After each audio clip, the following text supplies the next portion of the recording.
Pero la razón por la que estoy hoy acá, la razón por la que me invitaron, fue por mi canal de YouTube, el cual es bastante reciente, un canal que empecé hace 4 meses. De hecho, hoy estoy cumpliendo exactamente 4 meses de haber subido mi primer video. ¿De qué se trata el canal? Es un canal que habla sobre música, critica la música y recomiendo música, todo centrado como alrededor de hablar de la industria musical o de la realidad musical en Latinoamérica. Todo esto utilizando un poco de humor, algunos chistes malos, otros buenos. El canal se llama Alvinch. Claramente cuando me inventé el nombre de usuario para YouTube no estaba pensando que iba a terminar en una conferencia hablando de mi canal. Hubiera pensado en un nombre más pronunciable. El punto es que, bueno, ya llevo 10 videos, 4 meses. El primer video se volvió viral y en 4 meses ya tengo casi 73,000 suscriptores. Pero es un poco difícil como explicarles de qué se trata mi canal, cómo describirlo. Entonces decidí como mejor, como para ponerlos en contexto de qué se trata lo que vamos a discutir, mostrarles un video de los que hago en YouTube. Entonces, Elkin, ¿será que puedes poner el video número 1, por favor? Hola y bienvenidos a Analizando Música de Mierda con Alvin. Hoy voy a analizar una canción que me llama muchísimo la atención porque ha sido el éxito más grande del 2017. He tenido que escucharla en contra de mi voluntad demasiadas veces, lo que me llevó a preguntarme cuáles son los secretos para hacer que una canción sea tan exitosa. Entonces decidí aprenderme la canción y volverla a grabar, como interés científico y un poquito de masoquismo. Afortunadamente descubrí cuáles son estos secretos y se los voy a revelar a continuación. Lo primero que hay que hacer es conseguir un featuring, es decir, cantar con otra persona y ponerle FT al video de YouTube. Esa es la ley para hacer un hit hoy en día. Eso es lo que todos los famosos están haciendo y pues nosotros no nos podemos quedar atrás. Obviamente no nos vamos a arriesgar con nada raro. Componiendo hay que empezar prestando los acordes de otra canción que sea ya bastante popular, que su éxito esté comprobado.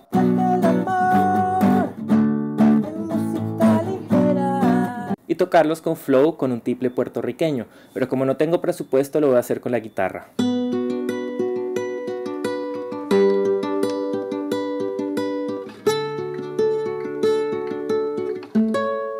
Luego agregamos sonidos de mar, pero como no hay presupuesto lo voy a hacer con la boca.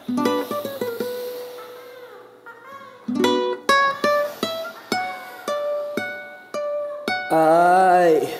En vez de tener algo de originalidad, una voz propia, un estilo característico que te vuelva un artista único, simplemente mencionas quiénes son los cantantes en el intro de la canción. Y de pronto recordarle otra vez a la gente por ahí en el coro que eres tú el que está cantando. Esto es para lograr que tu música sea lo más genérica y más parecida a todo lo demás que está de moda en el momento y que aún así la gente pueda identificarte. Fonsi, Tigua, oh, oh, oh no. Oh no. Hey, yeah. Yo sí. Me pregunto cómo sonará eso en otro género musical.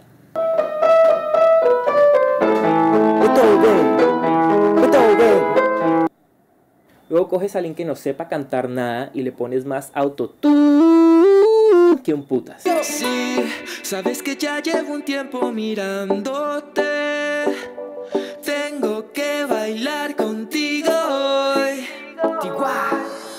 Vi que tu mirada ya estaba llamándome. Muéstrame el camino que yo voy. Ahora hay que meter una sección de cumbia porque el equipo de marketing dijo que hay que abarcar todo el público objetivo en Latinoamérica.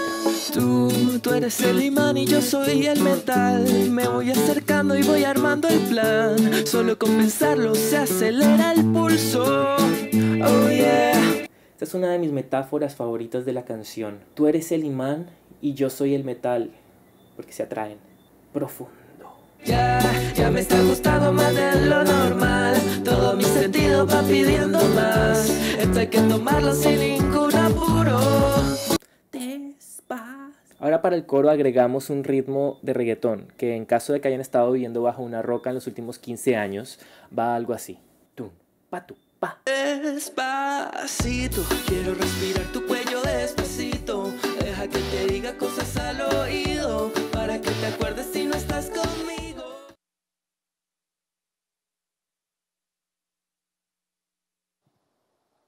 Hola.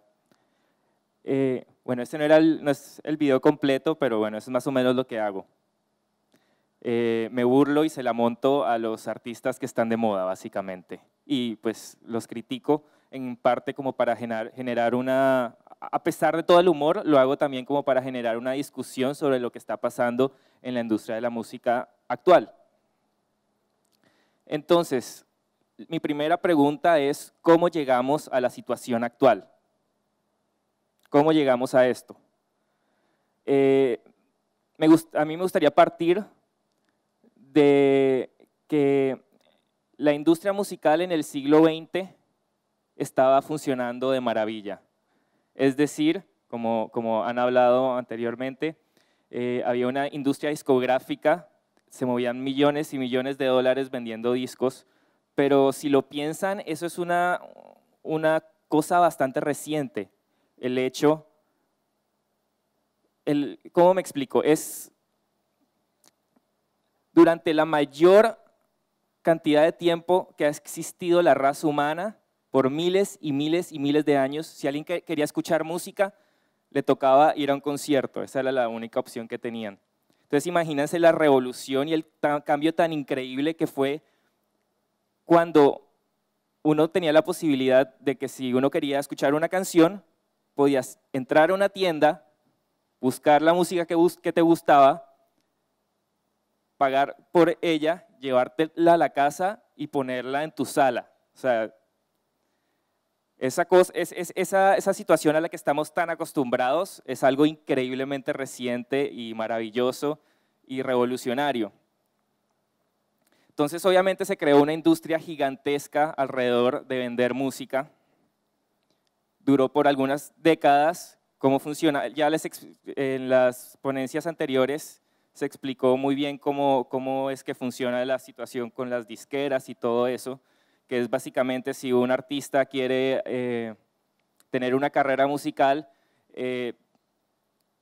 una disquera aporta con un músculo económico muy grande para grabar la música, luego promocionarla, hacer que suene en la radio, luego distribuirla a las tiendas de música, y así es como funcionaba la industria por mucho tiempo, hasta que llegó la revolución digital. El momento en el que llega la revolución digital se cuestiona completamente y cambia totalmente el paradigma de qué es la industria de la música o qué es la industria de, por lo menos, la grabación.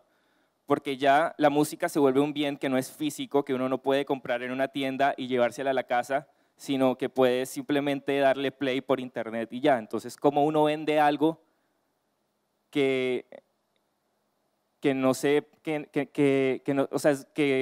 puede vender? O sea, como por el hecho de que la cantidad de oferta que hay de música, de una canción, por ejemplo, es infinita, ¿sí?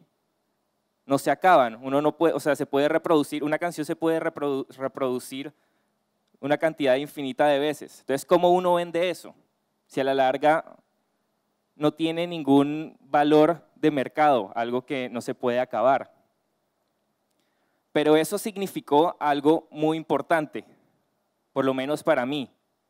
Uy, esto se enloqueció. Y fue la idea de que cualquier persona, desde su habitación, puede grabar y distribuir su música directamente y automáticamente. Yo cuando era adolescente y estaba como empezando a aprender a grabar y todo eso, conocí un artista que se llama Jack Conti, que desde la casa de sus papás, en su habitación, empezó a grabar su música con un montón de instrumentos como pues relativamente baratos, con un laptop como el que está acá, y empezó a subir videos a internet de esta manera. con cero presupuesto, y empezó a hacer una carrera musical sin tener que pasar por el antiguo modelo de las disqueras, de firmar con disqueras y este tipo de cosas. Entonces yo, al enterarme de esto, al darme cuenta que cualquier persona podía grabar y distribuir su música, mi cerebro explotó. Es como, ok, aquí va a haber una revolución increíble, va a haber una revolución musical absurda, porque ya no hay una persona de por medio o una empresa de por medio buscando hacer dinero, tratando de minimizar riesgos para vender música. Entonces, ahora realmente el artista puede directamente crear su propio público, crear un público gigante.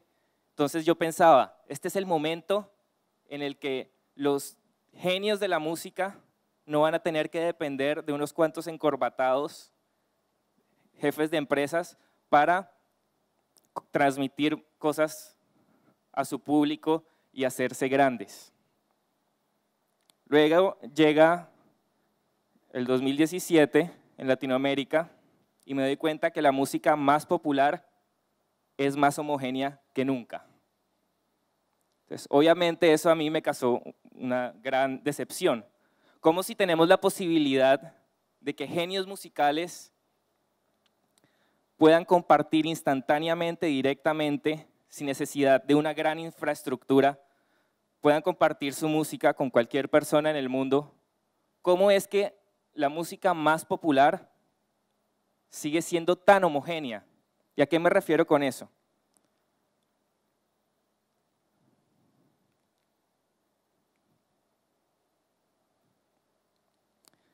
Es particularmente doloroso en Latinoamérica, porque en Latinoamérica la diversidad musical, la diversidad de ritmos es absurda. Cada país tiene cientos de géneros musicales. Tenemos cumbia, tango, vallenato, bossa nova, bueno, bambuco, pasillos, todo este tipo de cosas.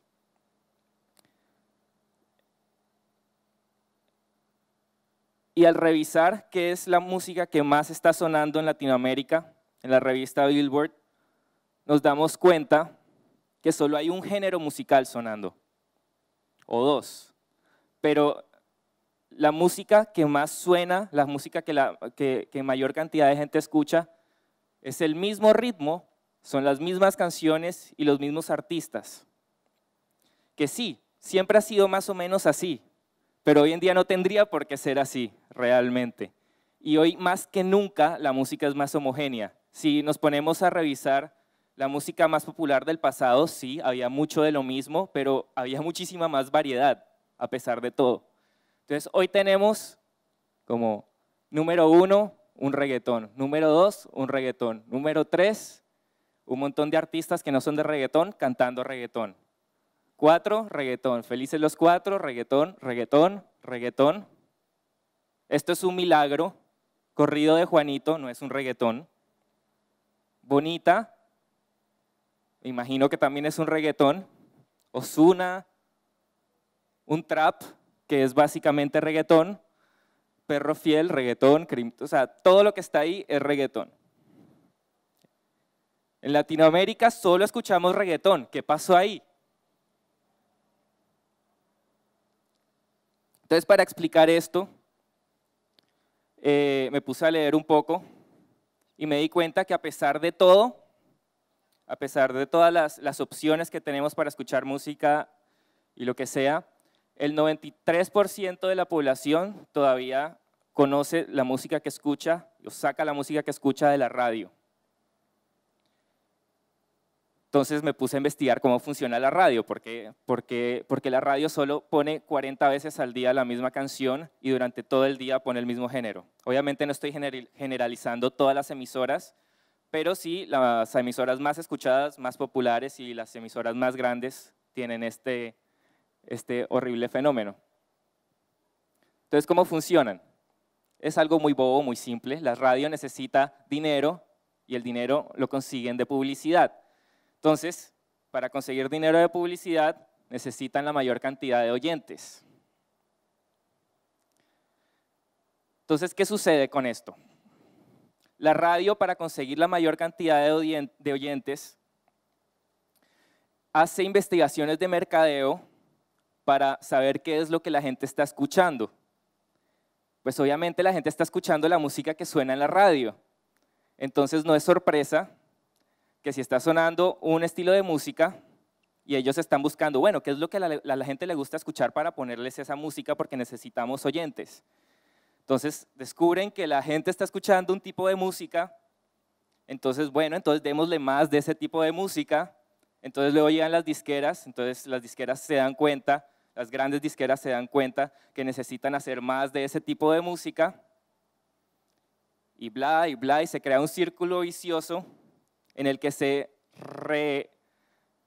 no sé cómo se dice esa palabra. Bueno, se crea un círculo vicioso y se refuerza el mismo género, las mismas canciones, con los mismos clichés musicales y todo empieza a sonar parecido.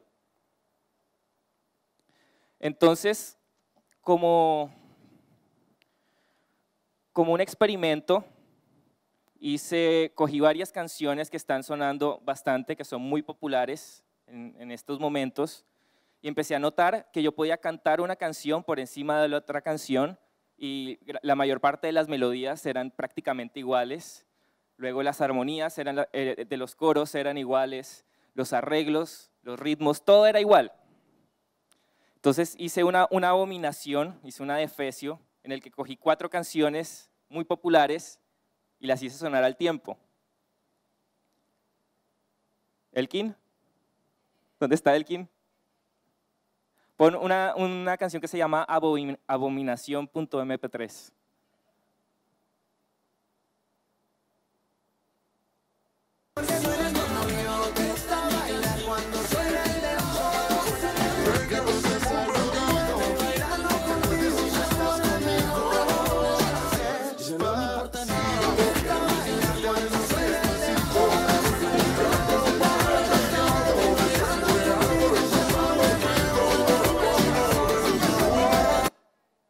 Entonces, estamos en el año de Despacito, ¿no? Entonces, ¿qué sucedió? Obviamente, el hit más grande de la historia de Latinoamérica o lo que sea, entonces, obviamente, la cantidad de clones de Despacito que vamos a escuchar en el 2018 y 2019 va a ser bastante considerable. Entonces, eso me llevó a preguntarme cómo sonaría la música popular más emblemática de Latinoamérica, las canciones por lo menos que yo crecí escuchando, si hubieran sido escritas hoy en día. Entonces realicé otro pequeño experimento en el que cogí canciones que pues fueron como muy importantes en la historia de Latinoamérica, de la música latinoamericana, por lo menos de mi generación, y las visioné o las regrabé pensando en cómo hubieran sonado si hubieran sido escritas hoy en día. Elkin, el video 2, por favor.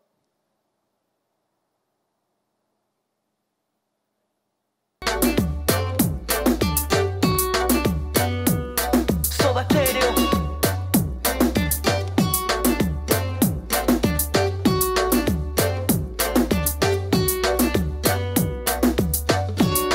Mami, yo te prefiero fuera de foco, inalcanzable. Yo te prefiero irreversible, casi intocable. Tus ropas caen lentamente.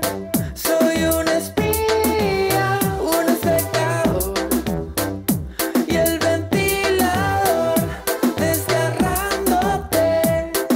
Sé que te excita pensar hasta dónde llegaré. Malo sí, sí, malo si no, ni preguntes. Ya no soy yo, fuera de mí es que me tienes. Que si vengo, que no voy, que si estoy, que me pierdo.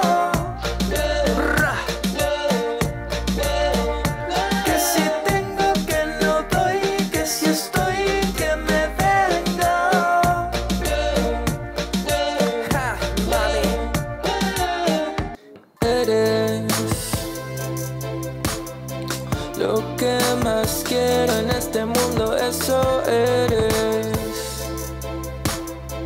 Mi pensamiento más profundo también eres.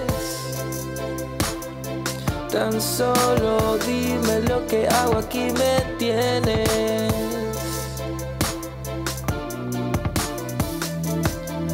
Esta es la parte del pop de hoy en día, donde el solo y guitarra estaría, pero en vez de eso se pone un rapero alardeando su galanería. Luego viene el video musical, hay que meter contenido sexual y mostrar que tenemos dinero, mostrando a un feo con una modelo. A ella le gusta si se lo meto, porque mi miembro es tamaño completo. Eso diría un reggaetonero, porque la rima con sexo es dinero. La verdad es que están compensando la obsesión con su pene mostrando. Si ya se asusta cuando lo ves, porque lo tiene más grande un bebé.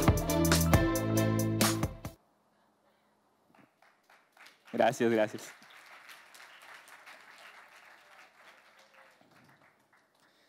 Entonces, llegué a una conclusión un poco irónica, y es que la revolución digital, que fue la que me inspiró a empezar a grabar música, a hacer mi música, fue la misma revolución que indirectamente llevó a que las disqueras tengan que minimizar riesgos. ¿Y qué pasa cuando las disqueras tienen que minimizar riesgos? Que prueban cada vez con menos artistas diferentes y empieza a sonar toda la música parecida. ¿Por qué? ¿Por qué lo hacen? ¿Por qué esto funciona así? La revolución digital creó una especie de como pequeña crisis en la industria musical o en la industria de vender discos, y para que las disqueras empiecen a hacer dinero, todo se volvió un poquito más complejo. Obviamente las disqueras más grandes no es que quebraron, de hecho están facturando millones de dólares aún, pero se volvió un poco más complejo. Entonces, tienen que asegurarse de que todo artista con el que firmen o toda canción que saquen va a ser un éxito. No pueden darse el lujo de experimentar con cosas raras o diferentes. Entonces se creó una cosa que yo llamo el efecto, otra vez pasó la loca.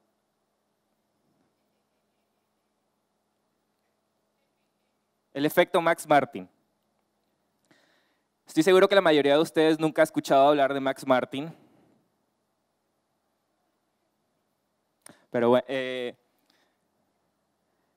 Pero han escuchado su música miles y miles de veces.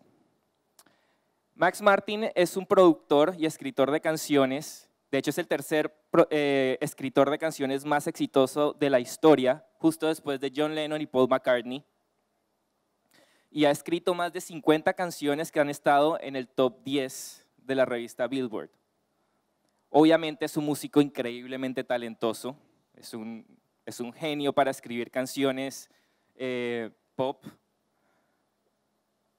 pero esa genialidad del tipo ha llevado a que las disqueras, cuando van a sacar un disco de un artista, lleguen a él y lo contraten para que escriba canciones para los artistas. Entonces, muchas veces podrán haber estado creyendo que estaban escuchando la música de Britney Spears o de Katy Perry, Justin Timberlake, The Weeknd, Taylor Swift, Maroon 5, etcétera, Justin Bieber, creo que ya dije ese, bueno, etcétera, etcétera, pero en verdad estaban escuchando el lenguaje musical de una persona. Obviamente no es el único, pero es uno de los únicos. Hay un número que podría contar con mis manos que están constantemente en los discos más escuchados en los créditos como escritores. El problema con esto,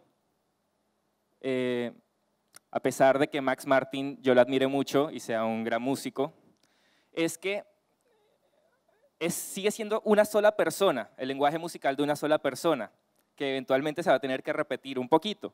Y esto contribuye a que la música suene más parecida. Ahora, en el caso de Latinoamérica,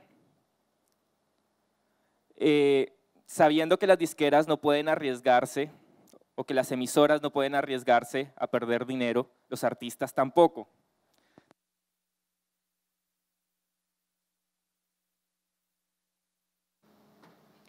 Hola. Entonces, ¿qué sucede? Empiezan a hacer reggaetón. porque si no hacen reggaetón van a ser excluidos. Van a ser excluidos de la industria. Entonces, Shakira, hace años empezó haciendo reggaetón.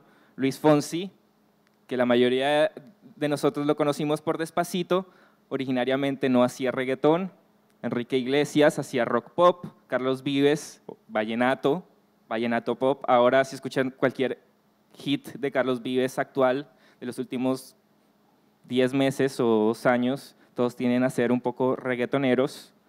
Chayanne, incluso Marc Anthony, Ricky Martin, todos los grandes como nombres de la industria pop, de la música más popular de los últimos 15 años o 20 años, hoy en día están haciendo reggaetón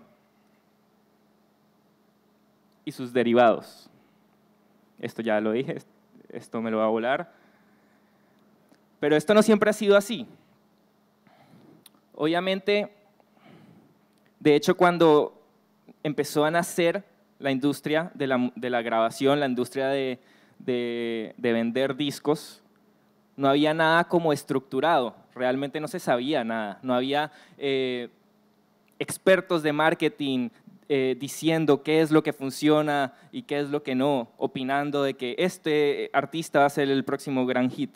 Entonces, ¿cómo hacían las disqueras? Digamos, durante los años 60. Yo estaba viendo una entrevista que le hicieron a Frank Zappa, en el que él habla precisamente de su experiencia. Y es que las disqueras en esa época, los dueños de las disqueras eran gente encorbatada, generalmente vieja, que no tenían idea de música, no sabían absolutamente nada de música. Entonces, ¿qué sucedía? Veían, no sé, a este artista, Jimi Hendrix, le dicen, es un tipo ahí, un zurdito que es como loco y toca guitarra, pero a la gente parece gustarle y no sé, está como generando un público. No sé, pues firmémoslo a ver qué pasa. Así era como funcionaba. Entonces, esto llevó a que la cantidad de experimentación musical que había en los actos más grandes durante los años 60 fuera música que era muy revolucionaria. De hecho, hasta hoy en día, muchísima de la música que sucedió durante los años 60 sigue siendo muy influencial en la música actual. Entonces surgieron actos como Pink Floyd, Yes, Genesis, los Beatles, los discos más extraños y fritos de los Beatles, Jimi Hendrix, Led Zeppelin, todo este tipo de cosas. Los dueños de las disqueras no tenían idea de a quiénes estaban firmando. Fue el momento en el que empezaron a contratar expertos de música, expertos de marketing que se supone que sabían lo que hacían, en el que decidieron, ok, tenemos que minimizar riesgos porque tenemos que hacer que la música sea automáticamente un éxito, porque obviamente si las disqueras se arriesgan, no todos los artistas van a tener éxito. Pero también me he dado cuenta que no es totalmente culpa de las disqueras, no es totalmente culpa de los artistas, no es totalmente culpa del público. Es complicado decir a quién echarle la culpa por esto. Sí, las disqueras quieren hacer dinero, las emisoras de radio que son negocios, necesitan hacer dinero, Shakira necesita hacer dinero. Entonces, ¿a quién hay que echarle la culpa? No tengo idea. Pero lo que sí me he dado cuenta es que todavía hay gente que quiere escuchar música diferente, extraña y honesta. Y por honesta me refiero a música que no sea hecha basada en estudios de mercadeo, creando secciones fuertemente estudiadas porque se tuvo en consideración que cuando un coro es catchy así, tiene este tipo de clichés, va a ser más popular, y todas esas maneras en las que se construye la música para que sea popular, sino artistas que de verdad quieren decir algo o transmitir algún sentimiento o una idea. Todavía hay mucha gente que quiere escuchar música así. ¿Cómo me di cuenta? En uno de mis videos yo recomendé varios artistas que a mí me parecen que son muy buenos en Latinoamérica y que no suenan en la radio. Varios artistas que tienen el potencial, si se les diera una voz fuerte, tendrían el potencial de ser revolucionarios realmente en la historia de la música. Entonces yo subí ese video a mi canal y como mi canal ya tiene como un público relativamente grande, fue muchas personas que siguen mi canal, luego fueron a los videos de estos artistas y se volvieron automáticamente fans de ellos. Entonces, de hecho, me puse a ver los videos que yo recomendé y están llenos de comentarios así, como gente agradeciéndome por recomendarles la música. Entonces, yo lo que siento es que sí hay mucha sed por artistas nuevos o por música diferente, pero no hay una manera real en la que un artista llegue a su público. Entonces me preguntarán, pero hoy en día cualquier artista puede llegar a su público, ¿no? Tenemos el internet y la gente puede llegar directamente a los artistas. El problema es que un músico que no tiene un músculo económico para promocionar su arte, cuando sube su música a las redes sociales o lo que sea, está compitiendo automáticamente con las fotos del bebé que tu primo acaba de tener, con videos de gaticos que se están cayendo, no sé, con las fotos de matrimonio de todos tus amigos. O sea, no solo estás compitiendo con otra música, sino con todo tipo de contenido y es muy difícil llegar así para muchos artistas. Obviamente hay gente que ha encontrado cómo lograr llegar a mucha gente y todo este tipo de cosas, pero todavía realmente es muy difícil decirles qué fórmula existe para que un artista pueda llegar masivamente a un gran público sin la necesidad de disqueras o sin la necesidad de radio y sin la necesidad de todo este tipo de cosas. Entonces yo me pregunté, ¿qué puedo hacer yo para darle exposición a la música buena o como para, no sé, tratar de cambiar esto? Entonces ahí fue cuando decidí crear este canal, no solo criticar la música que a mí me parece boba, no me gusta, sino también discutir qué se puede hacer para cambiarlo y recomendar música. Esa fue mi manera, pero entonces yo los invito a ustedes que piensen qué pueden hacer ustedes si conocen algún artista o tienen un amigo que tiene una banda increíble o una amiga que canta fabuloso. ¿Qué pueden hacer ustedes para que ella llegue a una mayor cantidad de gente? ¿Cómo pueden apoyar a sus artistas? O sea, yo creo que la única manera en la que se puede cambiar algo es cuando la gente por sí misma empiece a ser más crítica sobre lo que escucha y empiece a consumir música diferente. Y eso es todo. Gracias.